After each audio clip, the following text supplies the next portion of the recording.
right off the bat, I love Spider-Man. So much so that watching the Brand New Day trailer made me want to make this video, write this script, sit here at this table that you can't see, and just talk about my life with Spider-Man. Now, one thing that I have to say, I hate spiders.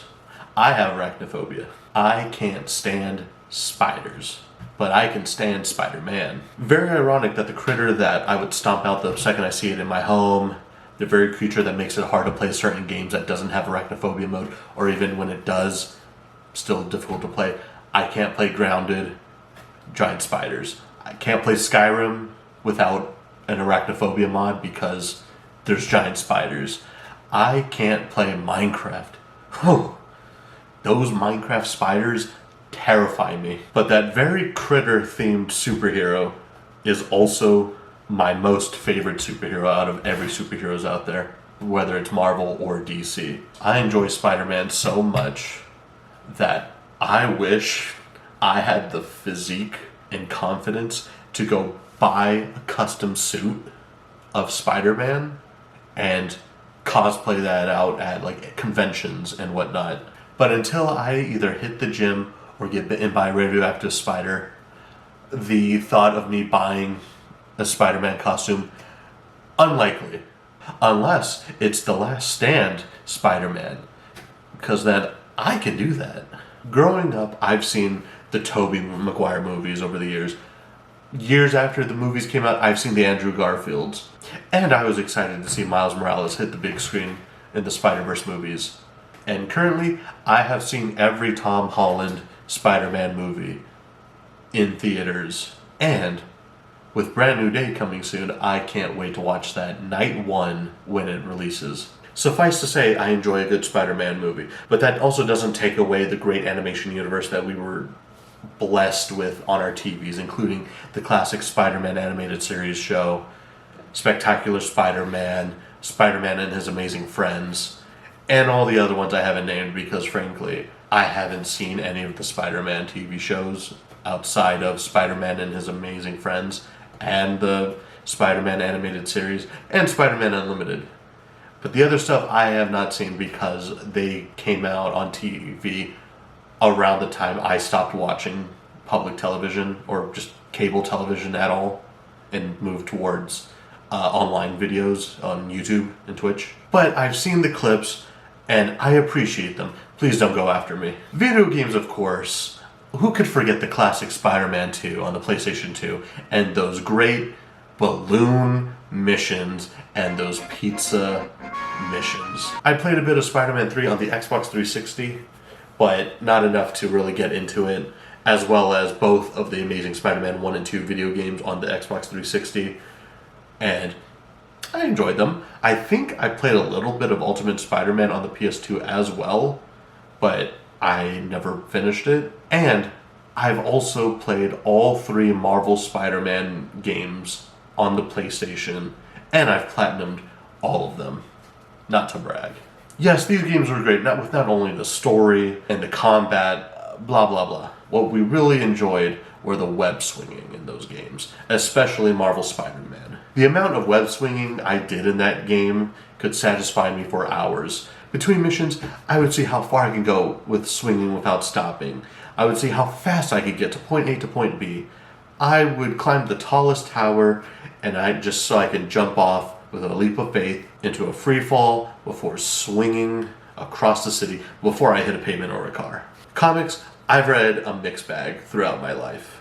In my youth, I've read a few issues that for whatever reason I only remember seeing with the Sunday paper with the comic section, and I would both have the comic section of the newspaper as well as a small little issue of a Spider-Man just random adventure that he's on. And after I graduated high school and a little bit into my adult life where I started working and making money, I started reading the J. Michael Straczynski issues and everything revolving around the Moreland, and the spider totems with Ezekiel and more of the beginning of the Spider-Verse. I teared up for Spider-Man Blue. I've read through Superior Spider-Man, which is by far And I've read through all of Superior Spider-Man, which is my favorite Spider-Man variant, but we'll get to that later. There are also a few issues I've probably gone through Comixology, but since it's no longer standalone, there are a few I've probably read, but because Comixology is no longer its own standalone thing, and in the past I didn't think to categorize and record all the issues I've read, I can't remember exactly what I've gone through. And just to go through the list of things I've also read, I've gone through Spider-Man Noir. I've read the first few issues of Miles Morales' first run, when he became Spider-Man. I've read a bit of Spider-Man 2099, which is also a favorite of mine. Shout out Miguel O'Hara. And as of right now, I'm one issue away from finishing the Ultimate Spider-Man comic run. The 6161, not the 1610 one. But I've also seen bits and pieces of Peter and his not-so-girlfriend, alien girlfriend. And you know what, man? I respect it. Let the man get some alien act. Now, where am I going with this? Like I said in the beginning, the brand new Day trailer came out about 2 days ago as of this recording on March 21st, 2026 at 1:23 a.m. Or it was yesterday, depending on when I finished the script. Spoiler, it wasn't a day ago. The trailer looked amazing and it reignited my love for Spider-Man again. Not to say I stopped liking him, but it sort of added fuel to the fire. And now I'm hyped for Spider-Man again. And it made me just want to talk about Spider-Man. At this point of the video, there are so many things I want to say about Spider-Man. And I'm hoping I could just rant. So here it is off script, my rant section. Take it away, me. So I like Spider-Man a lot. He's by far my favorite Spider-Man. He's by far my favorite superhero. And when I was first introduced to Spider-Man, of course it was the Tobey Maguire movies. And when I would go through and read the comics, it was interesting to find out that not only did he not have organic webbing and he had web shooters, but also that Gwen Stacy was his first love and not Mary Jane. When I got into it as a child, Mary Jane was his love interest. And so that was fascinating to be able to go back, see things that I never knew about. I really liked Spider-Man 1, 2, and 3, and when The Amazing Spider-Man came out with Andrew Garfield, I was interested, but it was at a time where I wasn't really honed into Spider-Man as much as I am currently. I appreciated Spider-Man. I had the Spider-Man toy of Tobey Maguire. I don't know what happened to that. But I never really had Spider-Man toys or merch or figurines or anything except for, of course, the Tobey Maguire toy. I had Spider-Man themed slime for Spider-Man 3, and it had a canister of black ooze to be the symbiote, and then it had a canister of like gray ooze, which I assume were supposed to be the webs. I also had Spider-Man web shooters that would shoot silly string.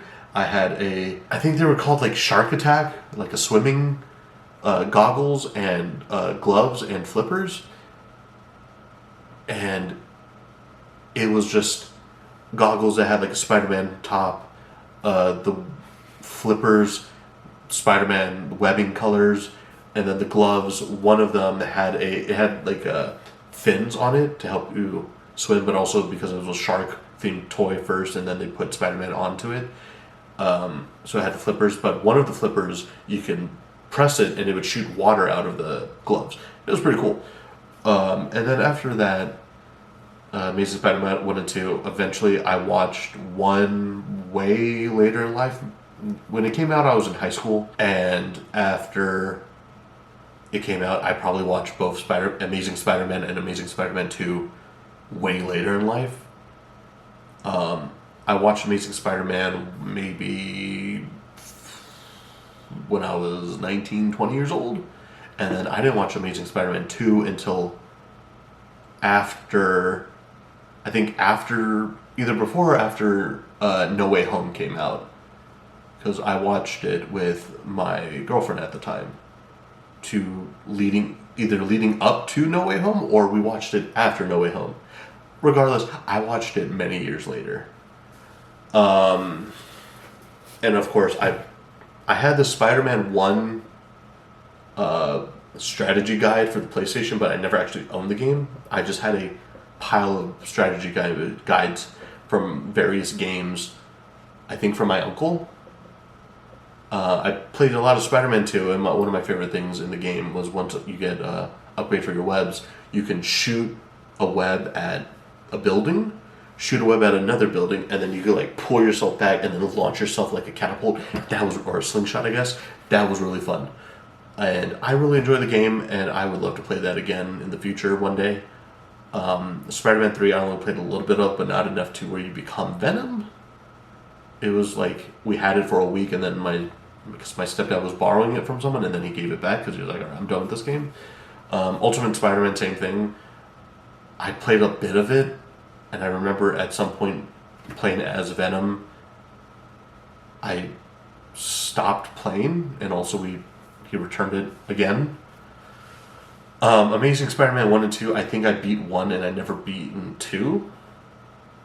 And I liked swinging through the game of that as well. But then Marvel Spider-Man came out, and this was a point where I did not care for PlayStation. I grew up Xbox, with the Xbox 360 and then Xbox One.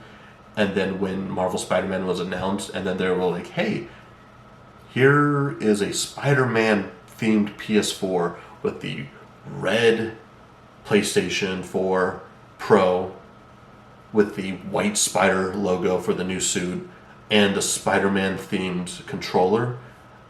I was very excited, and I really wanted to play it, so much so I said, if I can't get a hold of this console, I'm just never going to play the Spider-Man games ever. And lo and behold, I managed to get the console, and I was very excited, and I beat the game in 3 days. And then I went, the ending killed me. It was with both like the Doc Ock situation of him, spoilers, knowing Peter's identity while they fought, and all this of him causing all this chaos and releasing the like red virus or whatever into New York and like almost killing everyone, including Peter's aunt. And then during the fight, revealing he knew Peter's identity and still did what he did. It was heartbreaking in like a good way, I guess. Like I was like, oh, I could feel like it hurts if I was Peter, but it was very satisfying also kicking Doc Ock's ass. And then with the whole Aunt May thing and Peter having the antidote and him either having the choice of he could either use this antidote on her, but then everyone else will die without this antidote, or he gives the antidote to everyone, but she's gonna die. And then like her like also knowing his identity, I was like, wow, this is great storytelling. And like it just kept going up and up on like escalation from like the very beginning, starting with Wilson's Fisk all the way leading up to the Aunt May stuff, as well as like also the DLCs with Black Cat and Silver Sable. I really enjoyed those games. I liked Miles Morales. It was a fun story, but it didn't feel like its own game. It felt like very much like this would have been a DLC kind of situation. It was a good story. It was fun. It just didn't have the same grasp as Peter's story with Marvel Spider-Man. And then Marvel Spider-Man 2, I enjoyed a lot. Same thing. It kind of didn't... It grabbed me in the beginning, but then everything prior to getting the symbiote suit in the game kind of like lost me, and I was less... The game was great. I liked the combat, I liked the story, but it just didn't grasp me as much as I was hoping. And I was expecting after Marvel Spider-Man that this would also escalate, especially since I didn't play it until years later, and I played it on the PS5. Didn't get the Spider-Man PS5, unfortunately. I just got a regular digital PS5, but I still enjoyed it years later when it came out. But yeah, I liked Marvel Spider-Man more. And then for the comics, started reading them, and then I really wanted to read them in order, chronological order. And was sort of doing that up until a certain point, and then I just kind of stopped. And then I kind of lost my place of like where I was at. But I did read all of the, like I said earlier, the J. Michael Straczynski stuff with the Spider Totems and Moreland. I've read a bit of the Spider-Verse stuff. I read Miles Morales up until a certain point. I can't recall it because it's been ages since I read them. But I think the last thing I read was him doing a heist with his uncle, the Prowler, kind of like blackmailing him, like, if you don't do this heist with me, I'm going to tell your folks that you are Spider-Man. And then I kind of stopped there, and I haven't read anything past that. I have read a few of Spider-Man Noir. I don't think I've read all of them. I think I've only read a few issues. Spider-Man Blue I read a bit of 2099, not all of it, just more like more modern stuff. I read a bit of the Ben Reilly things recently that I'm now starting to remember during this rant of like the not recent stuff, but kind of like current stuff going on. I've read of him, kind of him, I think before becoming Chasm. And it was like some issues that included Ben Reilly and Kane, I believe is the other clone's name. I read stuff between Spider-Man and Silk, which is great. And then I read Superior Spider-Man, and I enjoyed it a lot. I read a bit of Brand New Day. I think I haven't started One More Day yet, but that is on the list. I read one issue, I think it's called Spectacular or International Spider-Man. It's the point where he makes a Stark Industries sort of ordeal, and he's kind of like Iron Man but Spider-Man in this situation. Read a bit of that. And then I'm currently reading Ultimate Spider-Man, the 6160, which I enjoy a lot. I liked what they did with everything the maker messed up of preventing these heroes from getting the powers, including Spider-Man never getting bitten by the spider as a child or as a teenager, and now he's an adult with 2 kids. He's married. Aunt May is dead due to an incident that Tony Stark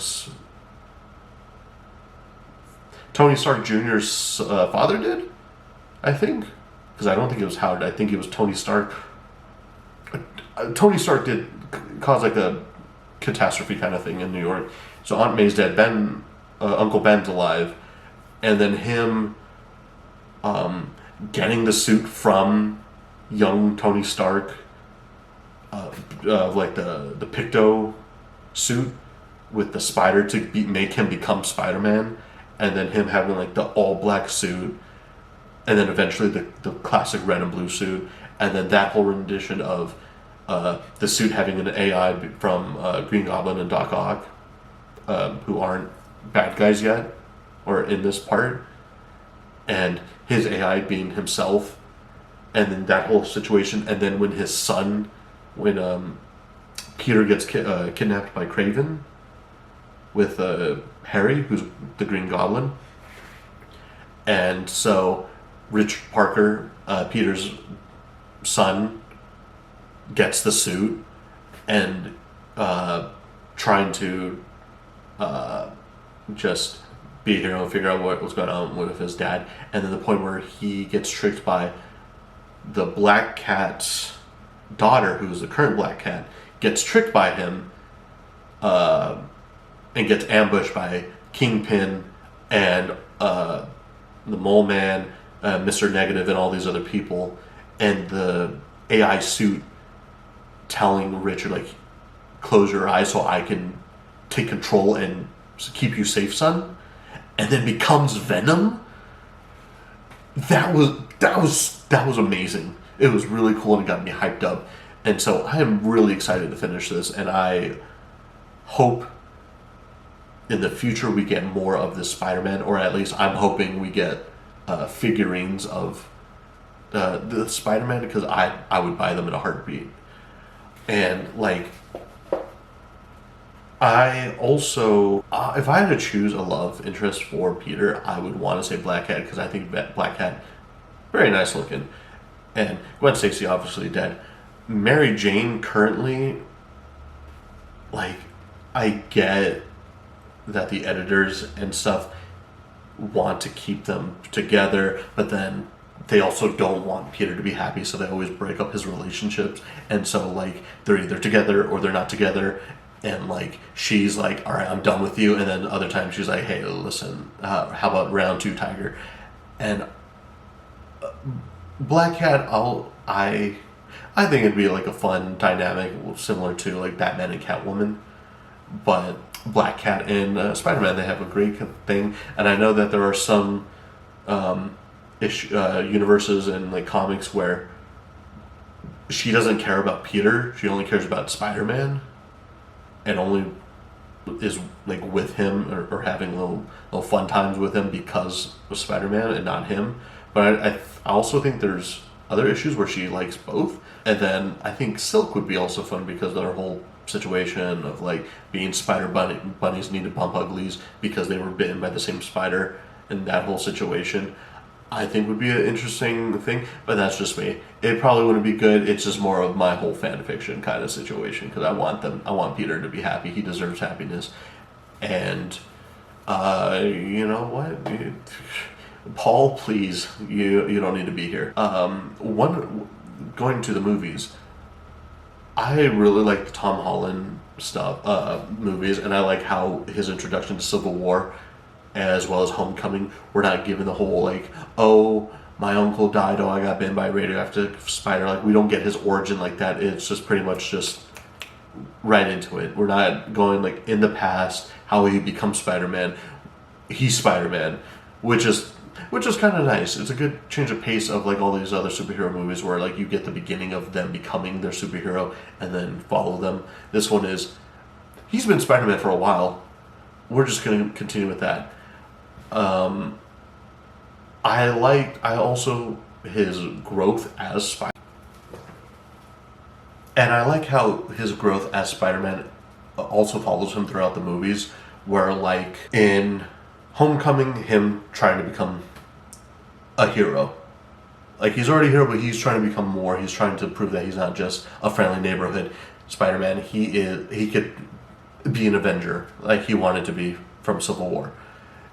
In Far From Home, I like the development of like him grasping the death of Iron Man, because this takes place after the blip with Thanos snap and Tony Stark is dead, and him like wanting to become a hero, him kind of like dealing with like the sadness of losing Tony Stark, who was like a father figure to him, as well as him learning to not be an imitation of Iron Man and not like wanting to be Iron Man, but to be himself, and like seeing that through him developing his own suit by the end of it, and kind of like as like Happy like looks at him like building his suit and stuff, of like him having some semblance of Iron Man.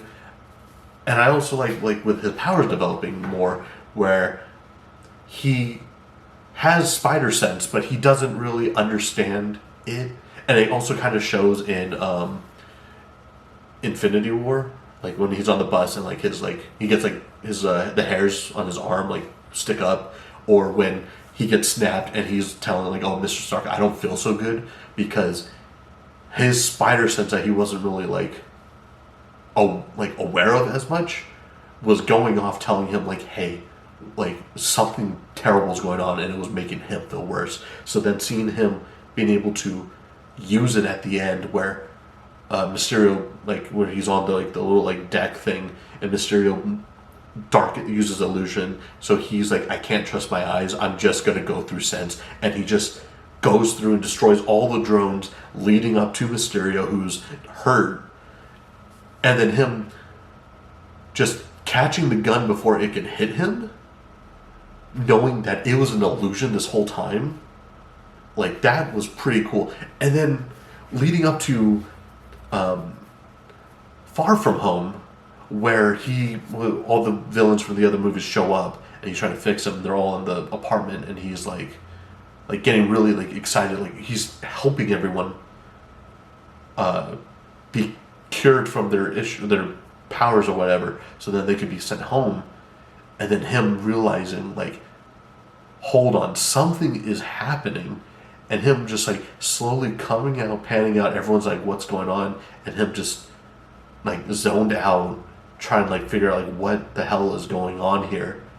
And then him realizing that Green Goblin is not Norman, because Norman's on sabbatical. And that was incredible. And then like his whole fight of like, he was going at it with his fight with Green Goblin, like knocking him down the floors, hitting him across the walls, like fighting him. Like, he was trying to stop this man. And then him losing Aunt May, him hitting like the depression stuff, and like him like meeting the other Peters, them all working together to fight all the villains. And then at the end of him, like, he was beating up Green Goblin. Like, he was gonna put this man 6 feet under if it wasn't for Tobey Maguire. Like, he stopped holding back. He was ready to kill this man. And like, it was also great of seeing how like Tobey Maguire, like, because Tobey Maguire and Andrew Garfield's Spider-Man have all felt trauma. They've all like felt the anger, and as like Andrew Garfield said, his Spider-Man said, Peter too. After the death of Gwen Stacy, he stopped pulling his punches. So there is a state where like he just started just going, like, everyone's fair game, and so they didn't want him to end up like that. What's also sweet, going to Andrew Garfield, Peter too, is the redemption he got from saving Mary Jane from MJ from falling, because of like it mirroring when essentially Gwen died, when he tried to save her by shooting a web to her, him grabbing her, and the web pulling, and then snapping her neck and hitting it on the concrete and killing her. And him, like, Tom Holland, Peter 1, tried to save her. Green Goblin catches him, and so he has to go down and saves her, but this time, instead of shooting web at her to pull her, to catch her, he pulls himself towards her, catches her, flips so that way he's facing up, uses the web to stop his momentum, and then hits the ground and saves her. And then her being like, are you okay? Or him asking her if she's okay, her saying yeah, and then asking if he's okay, and like he is like tearing up. I'm already tearing up just thinking about it, because it was such a fantastic moment. But him getting that redemption that he wasn't able to get in his universe was very beautiful. It is really tearing me up just thinking about it, because it is such a beautiful thing. So, leaving that, I enjoyed it, and I can't wait to see what's going on with Brand New Day, and it kind of like following the Brand New Day storyline, but also like leaning towards the more like introduction to Spider-Verse stuff, with him getting the organic webs and him like evolving. So maybe we'll see Man-Spider, and I've seen a lot of people talking about, oh, he got the symbiote. It would be cool if he got the symbiote, but I also don't expect it. But I also like how in the I'm hoping, as I would love to see him with the symbiote thing, but I think it would be way too early. I would like it if they don't have the symbiote at all in the movie, up until like the end credit, maybe a little bit. He like gets his costume gets torn up. He's like, great, what am I supposed to do now? And then the piece of the symbiote that was left in, I think, the Multiverse of Madness.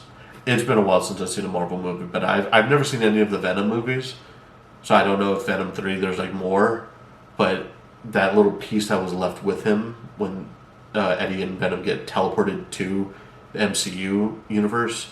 A little bit gets left behind, and then they get teleported back. It would be cool if like that somehow gets to Peter, and like it doesn't fully like become his suit. It's just a little strand of it. It's just black, just like the hint that it's on him, or maybe they like it gets on him later,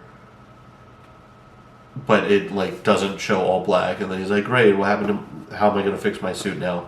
I don't got a job or whatever." And then it forms into his thing, and then it's like, "Oh, hey, we'll be your suit," and then go from there. And then whether they like he becomes corrupted in like future movies or whatnot, or like if they're going to just he's fine, I guess, and like lead it up to Doomsday, maybe. Or I would like to see it get on him, doesn't become his suit, but then in Doomsday, it becomes his suit, and then that's what he has in the movie. That'd be really cool. And yeah, I like Spider-Man a lot, and I enjoy. He's my comfort hero. That was quite a mouth vomit, and I appreciate you for listening to this if you gotten this far in the video. Thank you so much for staying and hearing me ramble about my love for Spider-Man. If you enjoy it, please go ahead and like this video, comment your favorite Spider-Man variant, whether it's the game, the comic, the movies, or whatnot, or just say something. And maybe in the future I'll do another video like this for something else I enjoy. But who knows? And before I go, my top 5 Spider-Man suits / variants / what have you are the Superior Spider-Man, the Last Stand Spider-Man, Spider-Man 2099, Spider's Man, and then the 6160 Spider-Man.